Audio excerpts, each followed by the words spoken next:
Hi everyone.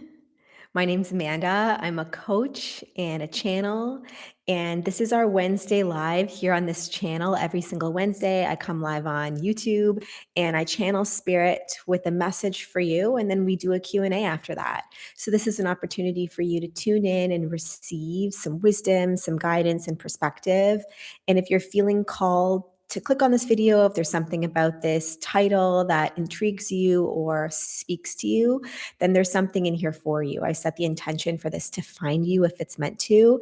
And if you're feeling curiosity about checking out this video or wanting to watch it for some reason, I want you to know that it's because something in here is meant for you. And if you're tuning in live with me, you have the opportunity to jump on, come into the chat, and ask anything that's on your mind. If you're looking for support with something, guidance around something specific, or if there's just something that you're curious about in your everyday life, or it doesn't even have to be for you specifically, but it could be anything that you're wondering or that's on your mind and you're wondering about. It's open for you to ask and enter into a conversation with myself as well as spirit. And oftentimes these conversations are less um, psychic predictions and more so invitations to reflect something back to you about yourself and your life that maybe you're not seeing, in the ways that might be helpful for you to see and access a part of you that's been looking to step forward, but maybe you've been unsure on how to call it forward fully or trust in it fully. So I'm going to close my eyes. I'm going to tune into spirit and see what they would like to share with us today. And I did set the intention today to talk about something very specific, something that I've noticed showing up in my life and showing up in a lot of the lives of my clients and people that I talk to, which is that we spend a good majority of our lifetime building a life that we feel or that we were promised was going to fulfill us. And if we just check a lot of the boxes and do what we were told, we would have everything we need to live a happy and fulfilled life. And then we do that.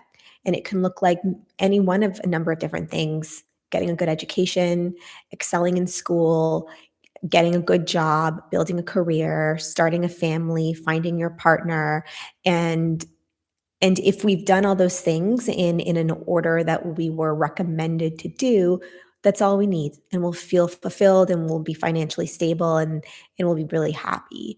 And then there comes a point in time where we've done all those things, or at least most of them, and we look at our life and we can't help but feel an emptiness is there because it doesn't feel in the way that we thought it would, or there's something about it that still feels like it's missing, or maybe your life looks incredible on paper, but you don't feel happy and you don't know why.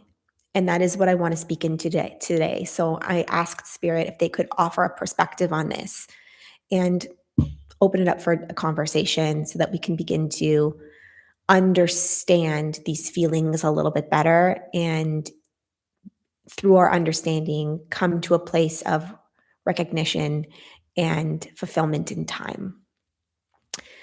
So give me a sec. I'm going to tune in and I'm going to see what they want to share with us.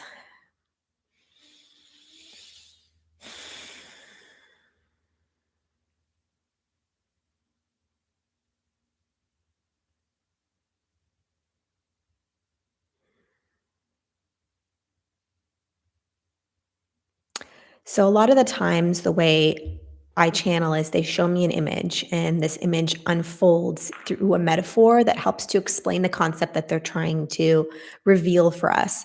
And they're just showing me this image of a small boat, and you are inside of this boat kind of rowing it or paddling it through this open water. And it's this beautiful, still, calm day, and the water is still and peaceful, and you're feeling really at peace inside of this image. And you're running your fingers through the water as you're moving through it, and it just feels cool on the fingertips, and you can't help but feel really relaxed. But in the distance, you're seeing storm clouds, and you're wondering how much longer you're going to be able to enjoy this incredibly peaceful, still experience. Because once the rain comes, It's not going to feel the same. And there's a part of you that is nervous that you're unprepared. You're unprepared for what's coming. You don't have the proper rain gear and you're far from the shore. It's going to take you time to get back there. You're going to be able to get back in time. So there's this ominous feeling right on the periphery of this peaceful stillness moment that you're having, and you're wondering how long it's going to last for before things take a turn. And they're saying that that is how a lot of us view our life, or what, feel that it's necessary to move through life, where we're experiencing the calm and the stillness of the environment that we created for ourselves. Like, we decided to go out into the boat today and on this beautiful day and to paddle out and to enjoy the scenery. And so we made the choice to be inside of this experience that is incredibly beautiful and fulfilling, but we don't fully allow ourselves to enjoy it because we can sense that there's going to be challenge on the horizon. And so we always have, they're saying, we always have one foot like hovering over the brake pedal in anticipation of when this peaceful moment is going to come to a halt, and we're going to have to struggle or move or um, like wrap up this beautiful moment so that we can take care of the oncoming storm or challenge that we are anticipating and um, bracing for. And so they're saying that we're constantly in this hovering energy where we're experiencing something potentially very still and beautiful and peaceful in the present moment, but we don't fully allow ourselves to sink down into it and take it all in the way that we like set out to.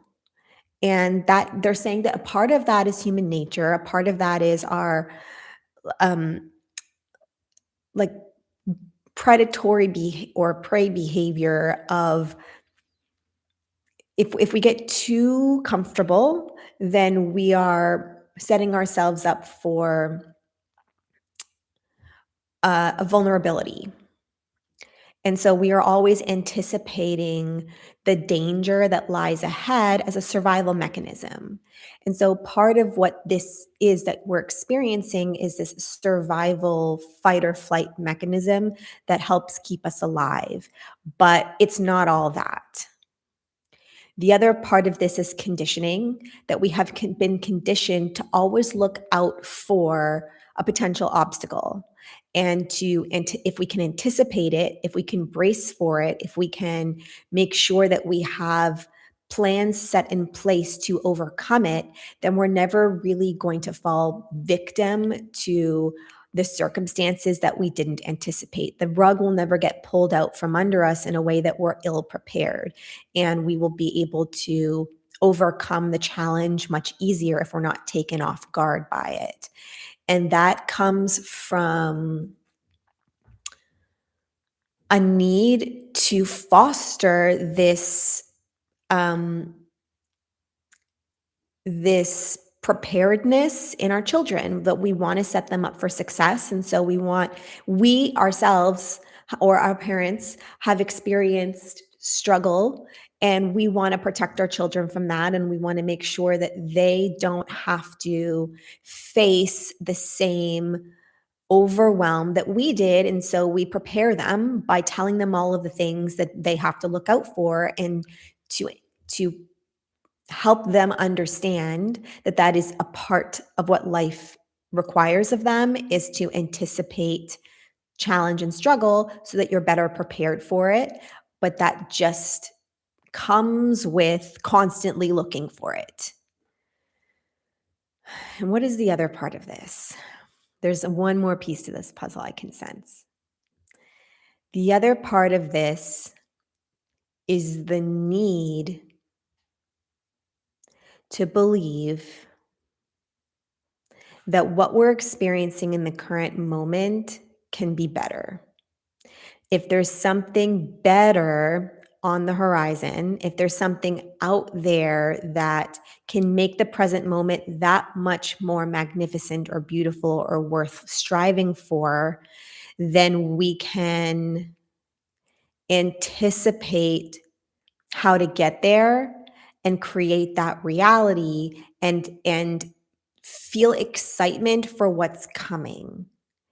And so there's this constant looking forward, looking to the future, whether it's anticipating struggle or anticipating something more, it's taking us out of the present moment regardless.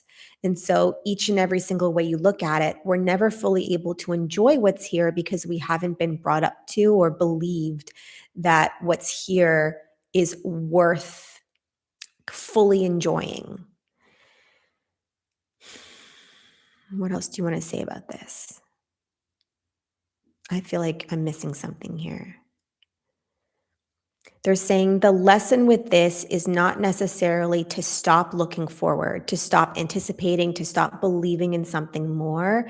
It's to understand, one, that we do that, two, why we do that, and three, the impact it's having on us. And ultimately, in the moment, when you are experiencing a beautiful moment or a moment of peace or a moment of joy or fun or excitement, something that is happening right now, and you're kind of popping out of it for a second and recognizing that you're not fully engaging with it. You're not fully immersing yourself in it or allowing it to fully come in.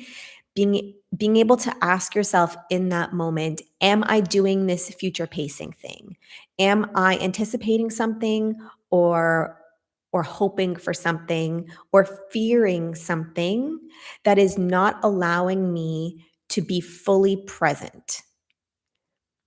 And begin to observe when and how and where and why that's happening,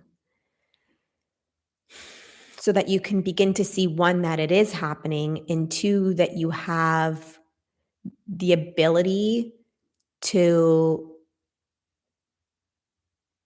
what? Have the ability to what? Release it. Release the need to look ahead in the moments where it's not helpful to. Because in some moments it is. And in some moments you just want to freaking enjoy what's happening. You just want to be in the present moment with the people around you, nature, the excitement or celebration that's happening. And they're saying this is a learned practice. It's a learned practice of releasing the need to look ahead that you have been taught and that has you have reinforced for your entire life. And it requires recognizing where you don't feel comfortable in doing that, where you don't feel capable of relaxing, and what that's revealing to you about what that's revealing to you about what that's revealing to you about what? Your need for safety and security. If you don't feel 100% safe letting go of what comes, then you're always going to be trying to anticipate what comes. And so there is this unraveling process of recognizing that you're doing that. And in the moment where you realize that that's happening, asking yourself to breathe, to relax the nervous system, and to focus on something that's happening in the present moment that you can fully focus on and direct your attention towards. And just kind of, it's almost like, I don't know if anybody watching has a pet, but if you have a dog that gets distracted on a walk, there's a skill that you try to teach them for redirection, where you kind of use a sound or a word or a treat to redirect their attention to you so that they're focusing on you. And they're saying you have to do the same thing with you. Redirect your attention. What's happening right now? Focus on the here and now. And after a while, it will become a learned strategy that you can implement and no longer feel the need to be taken out of the present moment over and over and over again. And they're saying that we kind of look at our life this way, where we're always anticipating what's more, what's out there, what's better, what is going to make my current experience that much more like elevated. They're using the word elevated because if you feel let down by what's happening here and now, then it almost becomes this um, it almost becomes this necessity to anticipate the letdown and never fully letting the moment be as impactful as it could be. And that is why it never feels as impactful as you hoped it would or wanted it to. And that is why you might spend your day to day life feeling a little listless or a little disengaged from it, is because there's this anticipation of that's it. Like this is all that there is. There's got to be something more. And this idea that there is something more that's going to elevate the experience that you're having now is creates this constant chase, this carrot on a stick where you're constantly chasing after something. But what you're chasing for is the ability to be fully present, to allow yourself to release the idea that there is more and be grateful for what's here and being able to fully enjoy what you've worked so hard to build. And sometimes the experience that you have will be a letdown, and it's not bad or wrong to feel let down by it. But ultimately, in those moments, that is where it comes down to perspective. Can you look at this moment that you are or that you are disappointed by and ask yourself, how can I experience this differently that is going to allow for me to feel differently in this moment? And ultimately, that's a choice for you to make if that's something that you want to explore how to do. It's not necessary, but it will change your experience of that moment. And so this really does come down to observing yourself inside of your reality and becoming very good at recognizing what is keeping you from what you're trying to get. And if what you're trying to get is a semblance of like deep-seated satisfaction inside of the life that you're living, then it's up to you to find a way to feel that. And if feeling that is taking an account of everything that you've created and like actually looking around, looking at your life, looking at the room, looking at the house, looking at your yard, looking at your family and friends when you're at the dinner table, like looking at them, taking a moment and actually sitting in it and being like, fuck, I did this. I created this. I'm experiencing the thing that I have worked the last 20, 30, 40 years to experience, and like letting that sink in for a second. And they're saying that you're going to be taken off guard and blown away by how impactful that can be. And the more often you do that, the more often you will be influenced by it. And you may start to feel that what you're searching for was just that. It was the ability to like redirect your attention to the present moment and actually fully take it in. Is there anything else you want to add to about this? They're saying that you were promised a lie. Can you expand on that, please? Because that's a bold statement. Okay. They're really referencing like capitalism with this, is my understanding of this. Yeah, how we're being bought and sold an idea, and they really want you to begin to recognize this. You're being sold something everywhere you look. And the marketing that people are using to sell you on this idea goes far and away beyond the product that's being sold. It's they're painting a picture of a reality that they're trying to call you into and press upon a need to experience it, like a pain point, this very pain point of, oh, what I'm experiencing right now could be better. And that thing means that there is a reality that is better. And they're almost training you to constantly believe that that's true, that there's always something missing. And if people are selling it to you, then there's always going to be something more out there. So you just have to go looking for it. And it almost creates this awareness that the now moment could be better, or there is something more. And um and reinforces this feeling of it's not enough yet,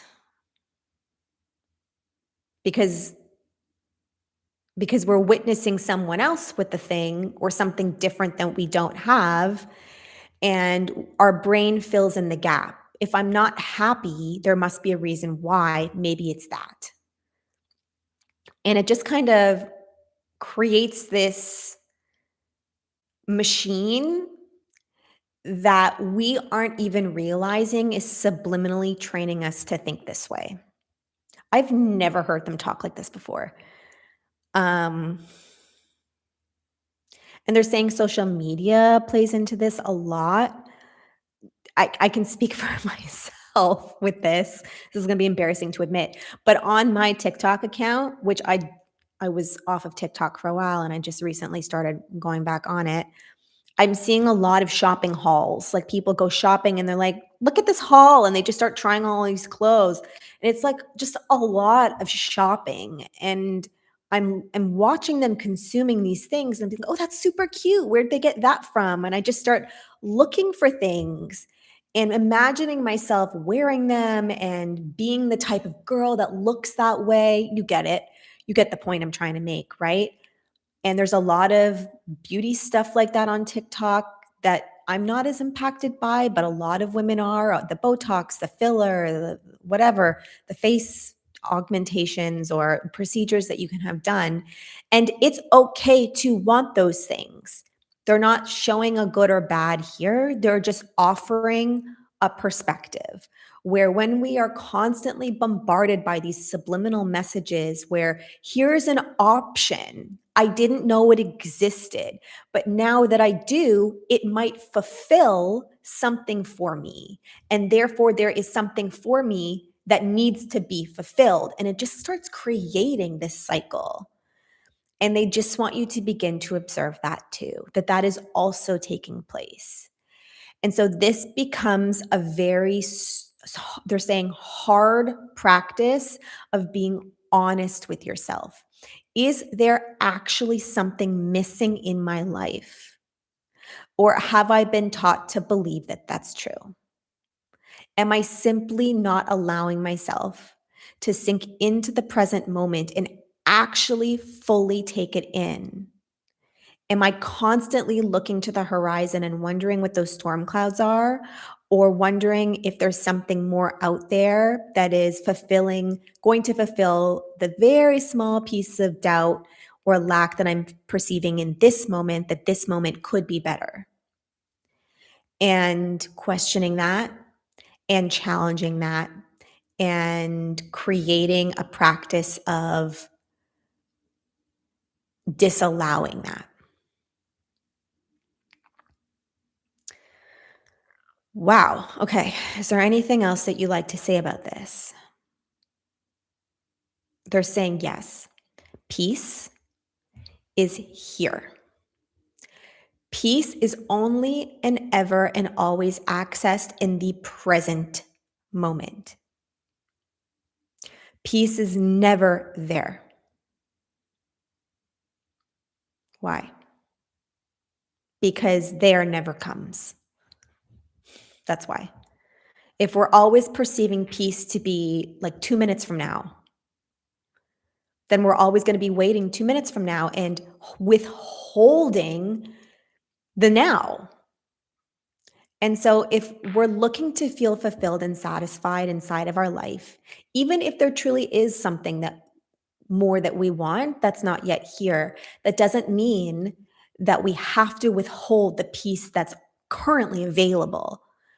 We can work towards something and also fully sink into the present moment and feel the aliveness, the peace, the relief, the satisfaction that is already here. They're not mutually exclusive. You can have both. And they're saying that is the gift. The gift is being fully in the present moment, knowing that tomorrow always comes.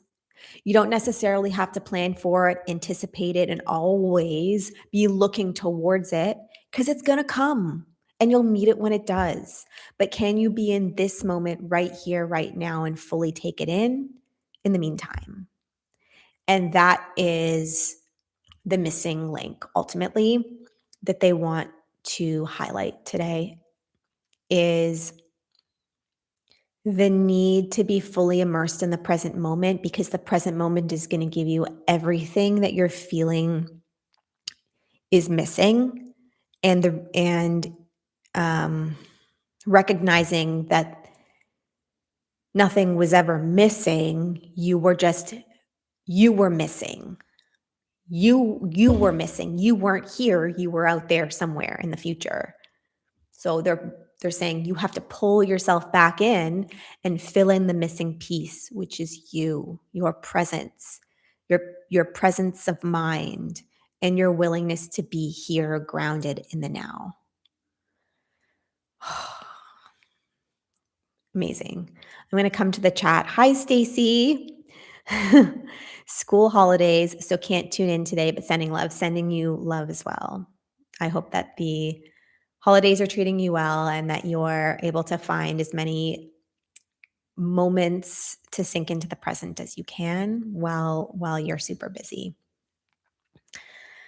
Okay, so if you're here with me live, I just want to state that you have an opportunity to join me in the chat. If there's anything on your mind today that you'd like support with, if you'd like guidance, if you would like just some reassurance, it's open for you. I'm here for you. Spirit is here for you. And this is your opportunity to just ask.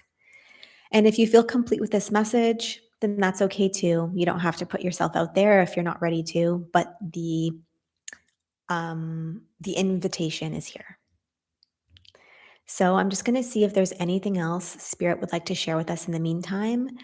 And that's it. That's all I have for you for today. So just give me 1 sec. I really enjoyed this message today. I feel like I really needed to hear it. Is there anything else you'd like to share with us today?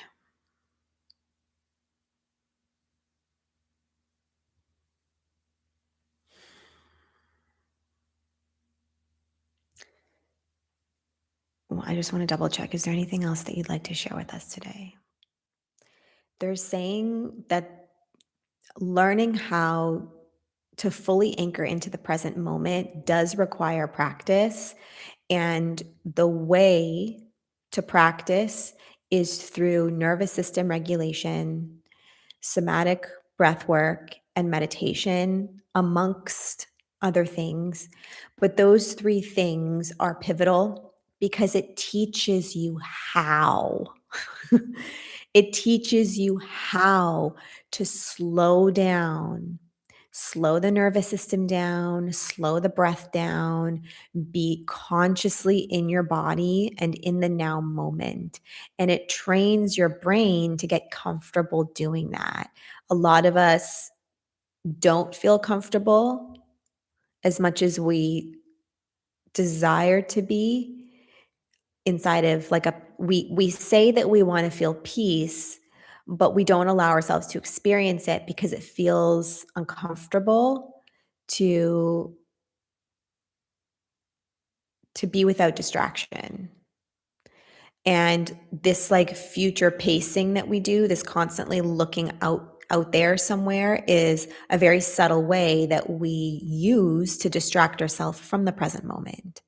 And so learning how to feel comfortable inside of a slower pace of life is going to teach you the how, and to reach out to anybody in your circle that can help you develop those skills, myself included.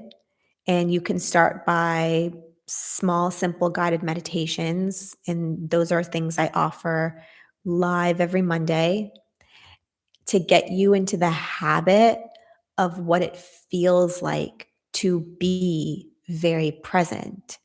And over time, they're saying the mind and the body begin to crave it. They begin to feel overstimulated when you are too distracted, when there's too much ambient noise or like fluctuations in energy. And you begin to crave stillness, and you begin to find that you choose environments, stimuli, and experiences that enhance that stillness rather than feed into the excitement of the nervous system dysregulation that you have become accustomed to.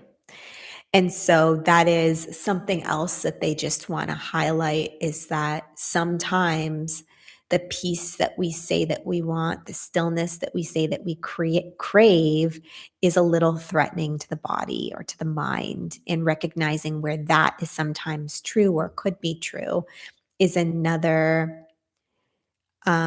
way of being radically honest with yourself and learning how to prioritize to create the type of experiences that you're desiring to have.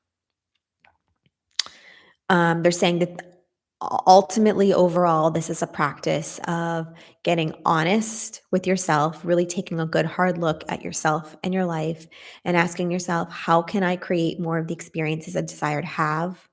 What is required of me to do that? And how can I begin to see the avenues and the possibilities that I haven't yet explored to assist me with that? And going from there and being willing to course correct and try things and not be afraid to fall back into past patterns that ultimately are going to reinforce the deeper desire here, which is something different. And the more you fall back into past patterns, the more opportunities you have to catch yourself in the moment. And um, it just creates that much more, that much more, um, what's the word you're trying to tell me? That much more of like an exaggerated learning curve that is going to be helpful when you can visually see the contrast between what you're saying you want and how you're behaving, and begin to actually like identify them in a very big way. Cool. I really, really enjoyed this message today. I hope you did too. I would love to hear from you. Please like this video and subscribe to this channel if you would like more of this kind of content. Leave me your comments below on what this meant for you, how this may have felt for you to receive this message, or any other additional thoughts that you have about it. And I look forward to seeing you next week in the next episode of Messages from Spirit. Have a great rest of your week. Bye.